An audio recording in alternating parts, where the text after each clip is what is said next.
Heureux le peuple qu'il a choisi pour son héritage. Amen. Et la Bible dit dans Matthieu chapitre 4, lorsque l'ennemi vient tenter Jésus, si tu es le Fils de Dieu, ordonne à ces pierres qu'ils deviennent du pain. Et Jésus va répondre, l'homme ne mangera pas de pain seulement, mais de toute parole qui sort de la bouche de Dieu. Alléluia.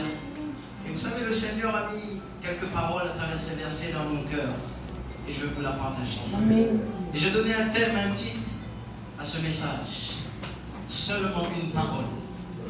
Alléluia. Seulement une parole peut changer une vie, peut changer ton cœur, peut changer ta situation, peut changer ton couple, ton âme.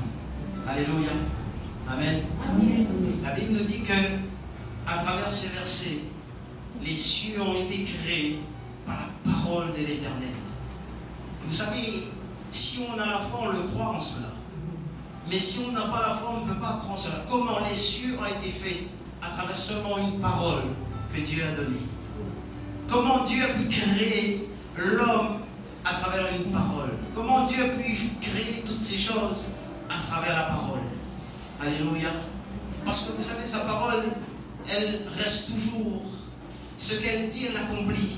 Le verset nous dit, au verset 9, il dit et la chose arrive. Il ordonne et la chose existe. Amen. Ça veut dire qu'à travers la parole, Dieu a la puissance de faire ce que l'homme ne pense pas. À travers la parole, Dieu a la puissance, a le pouvoir de créer ce que l'homme ne peut pas imaginer. Ce que nous, on ne peut pas penser, Dieu a le pouvoir de le faire. Alléluia. Amen. Amen. Et moi, je crois que ce soir, à travers une parole, ta marche, elle peut changer. Quel que soit notre âge, parce que vous savez, devant le Seigneur, nous sommes tous égaux. Devant Dieu, vous savez, on est tous ses enfants. On est tous à la même hauteur. Même si ça fait 20 ans, 30, 40 ans qu'on est chrétien, pasteur, même si on est ancien, ancienne, mais devant le Seigneur, on est au même niveau. Amen. Alléluia. Et ça, c'est un Dieu d'amour. Il ne regarde pas celui qui vient d'approcher au Seigneur. Il ne regarde pas celui qui vient de donner son cœur au Seigneur, de dire non, lui il est plus faible, je dois le mettre de côté. Non. Dieu l'élève à la même hauteur que celui qui, ça fait 20, 30, 40 ans de vie chrétienne. Et ça, c'est un Dieu d'amour. Alléluia. Amen. Et vous savez, notre Dieu, vous savez, la Bible nous dit que dans Matthieu chapitre 4, la Bible dit que les deux grandes puissances vont se réunir. La puissance des ténèbres et la puissance de la lumière. Ils vont se réunir ensemble. Et la puissance des ténèbres qui s'appelle le prince de l'air, le prince de ce monde, va dire Jésus, si tu es le Fils de Dieu, ordonne à ces pierres qu'ils deviennent du pain. Alléluia. Et la puissance de la lumière qui est le Christ va dire le Seigneur, l'homme ne vivra pas de pain seulement, mais de toute parole qui sort de la bouche de Dieu. Et là nous voyons un grand combat entre deux grandes puissances. Et les deux grandes puissances sont en train de combattre à travers la parole. Alléluia. L'ennemi dit, si tu es le Fils de Dieu, ordonne. Alléluia. Et Jésus va dire, toi, tu crois à la parole. L'ennemi va dire, moi je crois à la parole. Mais Jésus va dire, toi tu crois seulement à la parole.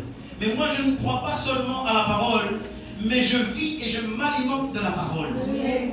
Alléluia. Amen. Amen. Jésus va dire, moi je ne crois pas seulement, mais je vis et je m'alimente de la parole. Parce que vous savez, il y a beaucoup de personnes qui viennent aux réunions, ils croient à la parole, mais ils ne vivent pas la parole. Et ils ne s'alimentent pas de la parole. Et pour qu'un chrétien puisse vivre, puisse tenir dans son combat, dans son épreuve, pour qu'une chrétienne puisse vivre, pour qu'un pasteur puisse vivre, s'alimenter dans la parole, il faut qu'il s'alimente de la parole. Pas seulement croire, il faut la vivre. Parce que le monde aussi croit à la parole, mais il ne la vit pas. Il ne s'alimente pas. Mais nous, ce soir, nous sommes à la bonne place. Parce que nous ne croyons pas seulement, mais nous la vivons. Et nous nous alimentons de cette parole. Tous les jours, nous venons à la réunion. Et Seigneur, alors ce soir, donne-moi une parole. Lorsqu'on vient à la réunion, Seigneur, je veux m'alimenter ce soir. Parce que vous savez, la nature humaine humain a besoin des choses terrestres. En ce moment, si on ne boit pas de l'eau, les autorités nous disent à la télé, si vous ne buvez pas de l'eau, vous ne pouvez pas tenir. Si vous ne mangez pas, vous ne pouvez pas tenir. Il faut s'alimenter afin que